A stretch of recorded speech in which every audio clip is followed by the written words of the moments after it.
Hello, this is Manish Mehta और मैं फिर से आ गया हूँ बहुत दिनों के बाद and I will be sharing some of the very interesting experience of me till now.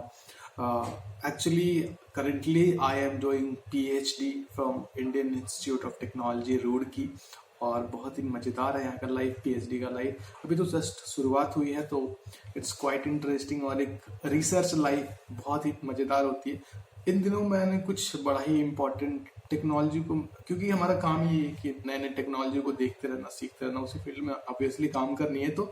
तो मैं बहुत सारे इंटरेस्टिंग टेक्नोलॉजीज को मैंने देखा.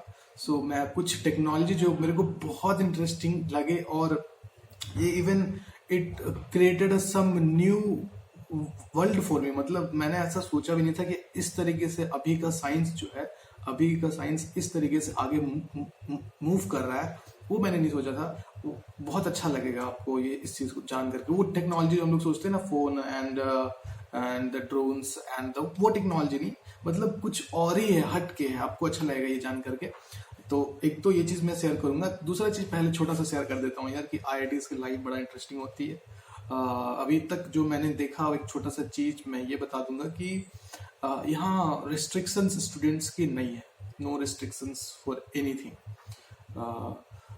Means anything for I will give one more example like where I have done my BTech. वहाँ पे restrictions ये थी कि the boys can't enter the girls hostel and the girls can't enter the boys hostel. But यहाँ पे ऐसा कुछ नहीं है. यहाँ पे freely they enter, they roam here and there and means it's a open and free campus.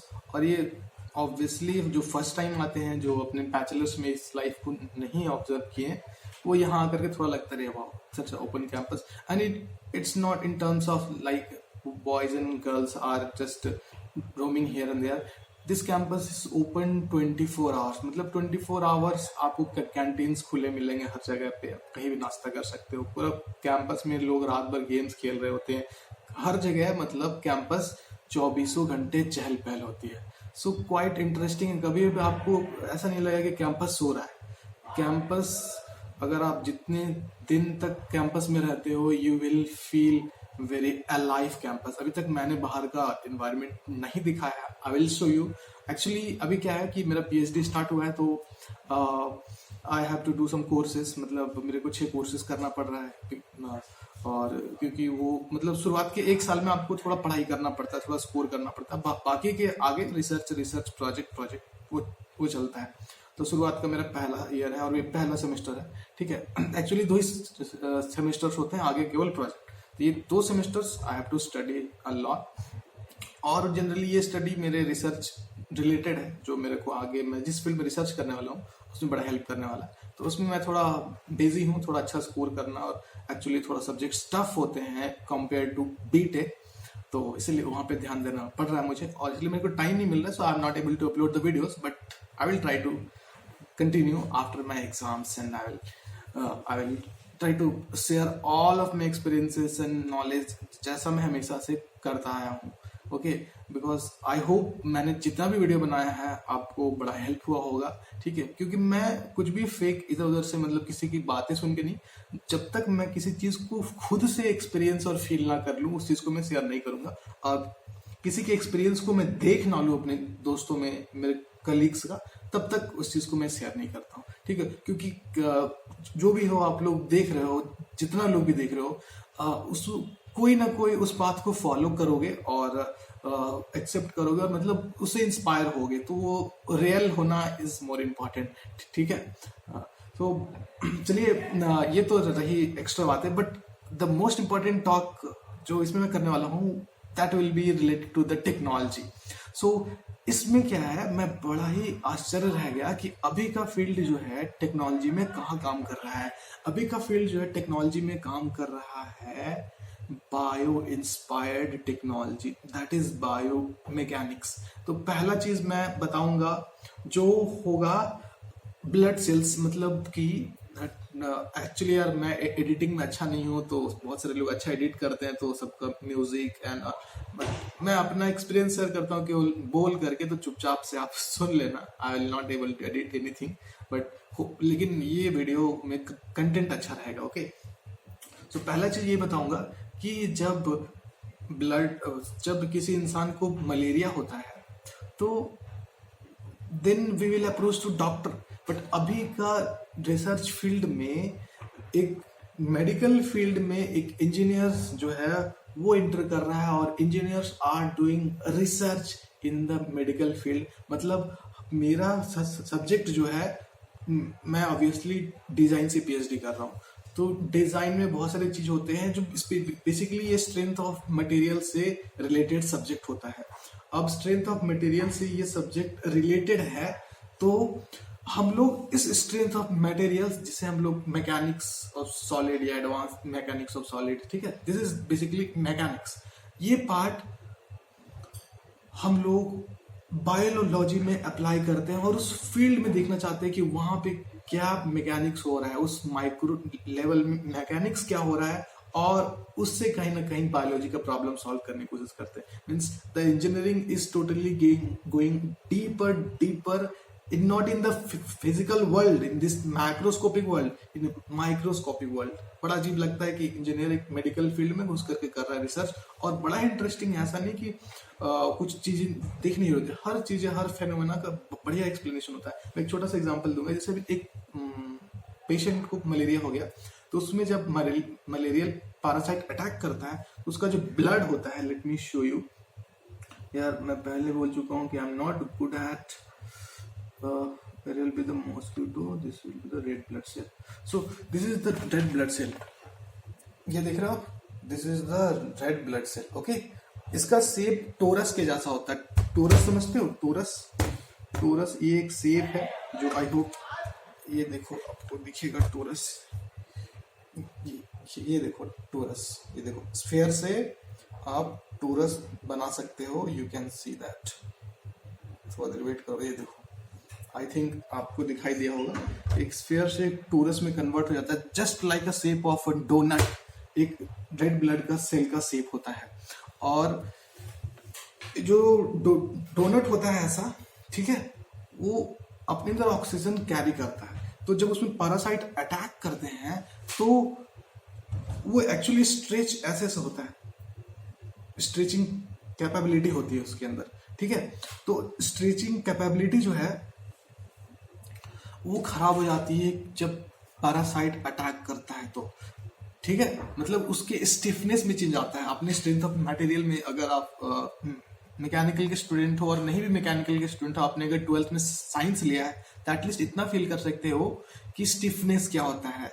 F=kx हम लोग पढ़ते थे, स्प्रिंग फोर्स, और के स्टिफनेस होता था, तो वहां से हम लोग स्टिफनेस को कैलकुलेट करते थे। मतलब एक तरीके से वो बताता है स्टिफनेस ऑफ अ बॉडी। मतलब हम कह सकते हैं कि जैसे कि हमारे पास रबर है, ठीक है, मेरे पास तो ऐसा कुछ दिख नहीं रहा जिससे मैं स्टिफनेस बता पाऊँ, ठीक है, फिर भी मैं समझाने की कोशिश करता हूँ, ठीक है। I must have to do something. जैसे कि ये बॉडी, इसको मैंने टर्न कर दिया, तो ये मैंने फोर्स लगाया, तो ये हो गया ना। तो ये अब मैं इसको लेता हूँ, इसको करता हूँ टर्न, तो ये नहीं हो रहा। तो इसका उसे उतना ही फोर्स में इसमें एकदम हल्का डिफॉर्मेशन हो रहा है, अगर ध्यान से देखो तो ऐसे उतना ही फोर्स में बहुत ज्यादा हो रहा है। मतलब ये ज्यादा स्टिफ नहीं है ये बॉडी, ये बॉडी जो है ज्यादा स्टिफ है। स्टिफ मतलब उसमें डिफॉर्मेशन कम हो रहा है उतना ही फोर्स में। 5 न्यूटन में हल्का डिफॉर्मेशन, 5 न्यूटन में बहुत ज्यादा डिफॉर्मेशन। तो ये इसका स्टिफनेस कम है इस चीज का, और इसका स्टिफनेस ज्यादा है, ठीक है, ज्यादा स्टिफर है ये बॉडी। तो सेम कॉन्सेप्ट हम लोग स्प्रिंग में भी हम लोग करते थे यूज, F=kx में, ठीक है, जिसका स्टिफनेस कम और ज्यादा, उसका डिफॉर्मेशन कैसे होगा। सेम कॉन्सेप्ट को हम लोग ब्लड में यूज करते हैं। ब्लड जो है कॉन्ट्रैक्ट एंड एक्सपैंड करने की क्षमता होती है। तो अगर उसका स्टिफनेस घट जाएगा और उसका स्टिफनेस बढ़ जाएगा, तो कुछ ना कुछ उसका जो डिफॉर्मेशन है, मतलब अगर ब्लड जो है किसी पाथ से ट्रैवल कर रहा है, ठीक है, किसी पाथ है एक, उसके अंदर से पास हो रहा है, तो पास हो रहा है, तो अगर वो ज्यादा स्टीफर है तो वहां से पास नहीं हो पाएगा, और वो हल्का स्टीफर है तो वहां से पास हो पाएगा। तो जब पैरासाइट अटैक करता है तो उसका स्टिफनेस कम हो जाता है, मतलब सॉरी, उसका स्टिफनेस ज्यादा हो जाता है, और ज्यादा हो जाने की वजह से क्या होता है, वो नैरो रीजन से पास नहीं हो सकते। तो साइंस एंड टेक्नोलॉजी में एक पैसेज को क्रिएट किया गया नोजल टाइप से, बहुत पतला सा, ठीक है, मतलब एक आर्टिफिशियल टेक्नोलॉजी, जिससे कि I can show you like this one is bottle, okay, and यहाँ से इसको एज्यूम कर लो एक पाइप है, यहाँ से ब्लड्स इंटर कर रहे हैं और यहाँ से ब्लड्स बाहर जा रहे हैं, तो ब्लड का साइज बहुत बड़ा है, इसके अंदर डालने के लिए क्या है, ब्लड किस टाइप का शेप का है, डोनट टाइप का, इसके अंदर जाने के लिए क्या होगा, उसे थोड़ा कंप्रेस होना पड़ेगा, फिर अंदर घुसेगा और फिर बाहर निकलेगा। तो अगर इजीली कंप्रेस नहीं हो रहा है तो उसके अंदर नहीं घुस पाएगा और ये नहीं पास हो पाएगा। तो साइंस मतलब जो साइंटिस्ट है उन्होंने ये टेक्नोलॉजी बनाया है, ठीक है, और ये टेक्नोलॉजी बनाया, और अब क्या है कि एक हेल्दी आदमी का लिया ब्लड और एक जिसको मलेरिया अटैक किया है उसका ब्लड लिया, और दोनों को इसके अंदर डाल दिया एक एक करके। तो उन्होंने देखा कि जो हेल्दी आदमी है उसका ब्लड बड़ा ही फास्ट जा रहा है, मतलब उसका स्टिफनेस बहुत कम है, वो जल्दी कंप्रेस कर जा रहा है, वो जल्दी से पास हो जा रहा है। लेकिन जिसपे मलेरिया अटैक किया है उसका स्टिफनेस उतना अच्छा नहीं है, वो जल्दी से कंप्रेस नहीं हो पा रहा है, ठीक है, उसका जो ये स्टिफनेस टेंडेंसी है वो खराब हो जाता है ड्यू टू पैरासाइट अटैक, और वो इसके अंदर जल्दी से नहीं घुस पाता, घुसता भी उसके बाद धीरे धीरे आगे प्रोपोगेट करता है।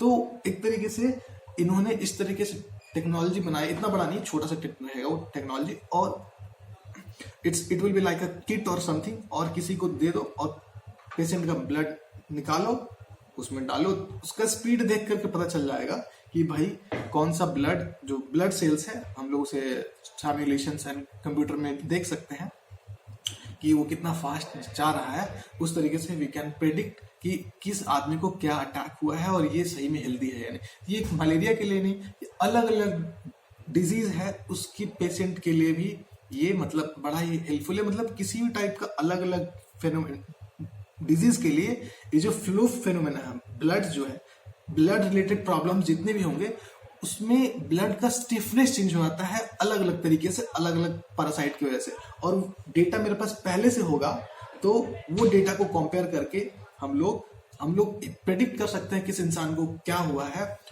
ठीक है। तो ये जस्ट स्टार्टिंग है कि हम लोग मैकेनिक्स को ब्लड में यूज कर रहे हैं, स्टिफनेस देख रहे हैं उस ब्लड का, this is a bio mechanics, ये एक फील्ड है। तो ये मेरे को शेयर करना अच्छा लगा कि यहाँ पे अभी काम चल रही है, मतलब engineers are working in medical field और it's this are quite interesting.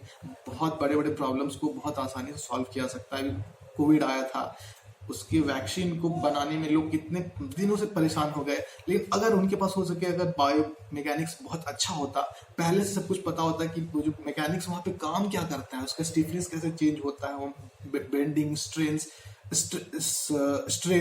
ठीक है, स्ट्रेन क्या होता है, ये सब चीज पहले से पता चल रहा है इंसान, तो कितना आसान है किसी भी बड़े से बड़े डिजीज, हम लोग कहते हैं कैंसर का प्रॉब्लम नहीं सॉल्व किया जा सकता है अगर हम उसमें डीपर, केवल मेडिकल फील्ड से नहीं, if we start thinking in the perspective of engineering, मतलब इंजीनियरिंग चीजों को अप्लाई करना अगर उसमें शुरू कर दिए तो चीजें सॉल्व करना काफी आसान हो जाएगी। मतलब आप समझ रहे हो, जो एस्पेक्ट आज तक इंसान ने सोचा नहीं था, ऐसा लगता था कि केवल दवाई खा करके या ऑपरेशंस करके केवल उसी से ठीक हो सकता है, इसमें फिजिक्स का कोई लेना देना नहीं, ऐसा नहीं है। तभी तो लेट हो रहा है ना, दवाई नहीं हो पा रहा है, वो मेडिसिन नहीं हो पा रहे हैं जो हमें चाहिए, इट्स या फिर कैंसर ठीक नहीं हो पा रहे हैं। क्यों नहीं हो पा रहा है? कुछ तो रीजन होगा, क्योंकि हम उस प्रॉब्लम को समझ नहीं पा रहे हैं। और when we will start getting कि वहाँ प्रॉब्लम क्या है ना, then the biggest disease, the biggest problem जो भी होना है, it will be get solve within minutes.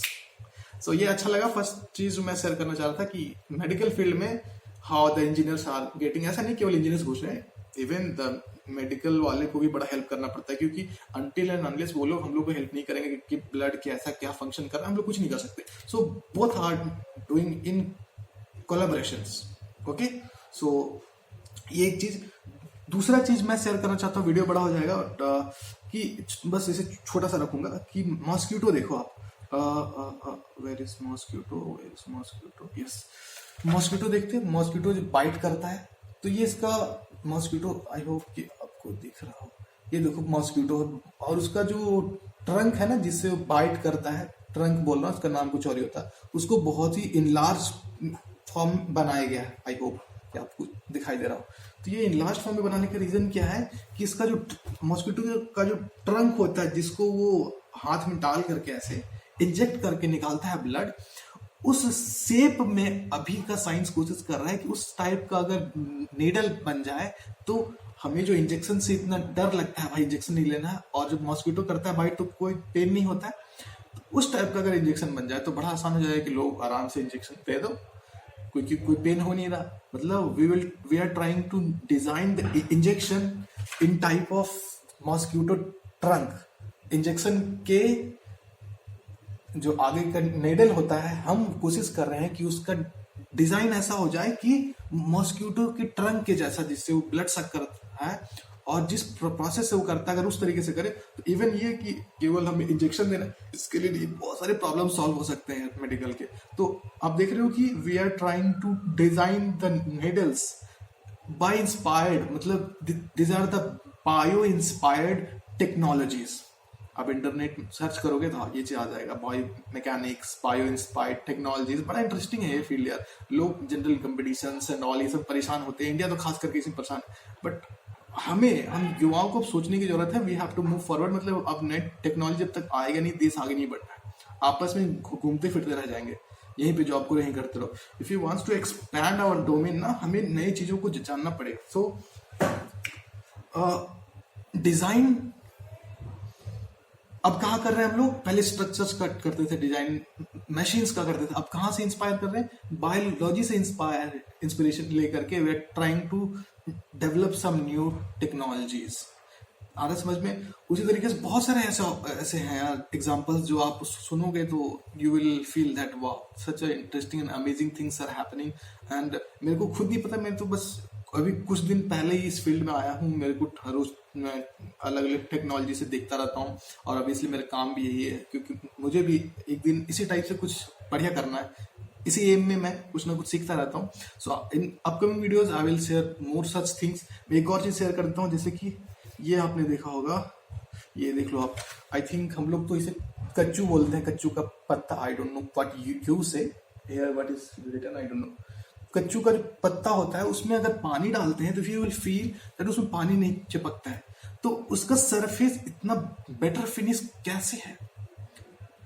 सबसे बेटर फिनिश सरफेस में से एक आता है, अरे समझ में? तो ये फ्लूइड का मतलब जो पार्ट है उसमें आता है, इस एरिया में आता है रिसर्च में। तो इसी से इंस्पायर होकर के आजकल लोग जो बड़े बड़े बिल्डिंग्स होते हैं उसका देखते हो शीशा लोग साफ करते हैं, बट उसमें अगर इस टाइप का प्रॉपर्टी अगर डाल दिया जाए जिससे कि पानी, अगर आप पत्ता में देखोगे तो पानी नहीं रुकता है, वो डायरेक्ट नीचे गिर जाएगा। आप एक्सपेरिमेंट करना, कहीं पे आप जरूर इस पत्ते को देखे होंगे, आई होप।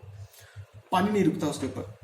उस प्रॉपर्टी को अगर यूज करते हैं, उसके सरफेस प्रॉपर्टी को शीशे पे, तो कभी बाहर शीशा साफ करने की जरूरत नहीं, क्योंकि आप देखोगे इसमें डस्ट तो आता है जब डस्ट आता है, लेकिन जब बारिश होती है तो ये पत्ता पूरा क्लीन हो जाता है, कोई चीज साफ नहीं करना पड़ता, ऑटोमेटिकली इट गेट क्लीन। तो शीशा भी उसके ऊपर डस्ट तो आएगा, लेकिन पानी अगर बाहर से बारिश या फिर कुछ होता है तो वो ऑटोमेटिकली वो क्लीन हो जाएगा। उसी तरीके से कार्स के शीशे और भी बहुत सारी चीज ऑटोमेटिक क्लीनिंग हो जाएगी।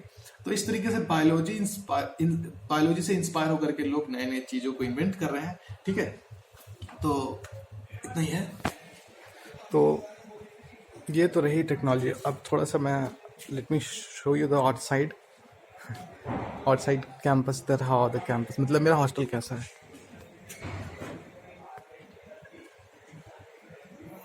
You can see this. This is the front area.